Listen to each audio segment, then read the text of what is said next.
Hello, it's Rick Lambroff once again, commodity strategist slash currency strategist at Taheri Exchange.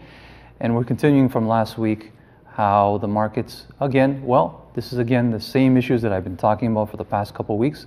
This week, the markets were really calm, more to do with awaiting the news of the EU summit out of Brussels that came out on Thursday and Friday. And what we found out was the traders prior to the summit on Thursday and Friday were skeptical about whether there was going to be a resolve. There's apparently 19 to 20, this would have been the 20th meeting that the EU has had regarding their issues of bailout or whether there should be a bailout to help out the weaker nations. What we saw on Thursday, basically Merkel put her stance down. She was stating from Germany, listen, these weaker nations, we can't help them out. They have to follow through with the steps that we have, austerity measures, and follow through with their budget plans, etc.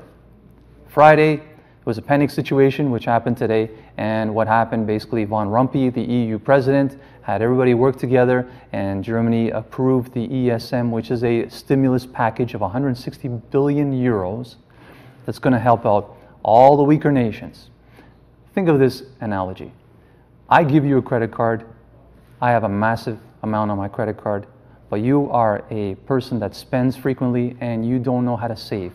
But I say to you, go ahead, keep on spending on my credit card. This is exactly what Germany has done to the rest of the weaker nations. Do you think this is going to be resolved with this 160 billion euros? My personal opinion, I don't think it will. But from a perspective of the markets, on sellers, they had a great week for selling the whole week, but today, great week or a great day for buyers because we were in the low or the higher 101 level.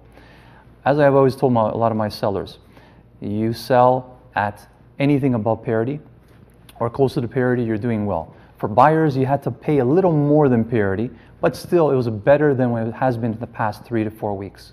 Going on to the oil itself, oil has been dropping quite considerably, all due to the fact that we've had this strong US dollar and consumption for oil has been low on demand because people are not working as much. There isn't a lot of people using petroleum, and for the fact of the matter is when you have less consumer purchasing, weaker commodity pricing drops commodities. As we saw, the US dollar continue to strengthen, and that's what we saw. Today, again with precious metals as well, precious metals rose because off the back of equity markets, all due to this EU summit. So it was almost like today was the saving grace of euro. Well, apparently it was supposed to be the falling grace of euro, but they happened to save themselves with 160 billion euro stimulus. Now, going on to next week, again, you got a euro, you got a US dollar buyer and seller's market. I'm looking at next week, huge numbers coming out. It's a non-farm payroll number, and that's for the newly jobs that are created in the United States. And you have Canada having the same data. That's on Friday. The US has their Independence Day on the 4th. Canada has their Canada Day on the 1st. So expect the markets to be a little bit choppy, not as much volatility, but for next week on Friday, expect the markets to be very aggressive. And for sellers, you might get even a better rate if we end in the week with bad numbers. On the other end, it might be even better rates for buyers. Overall, when I tell a lot of my clients, if you're looking to diversify, you look at your currencies, you can also look at precious metals. Always remember that Taheri Exchange, we're always here to offer you that different alternative, which is also the precious metals you can purchase. And you can contact us. I'm there to help you with many others.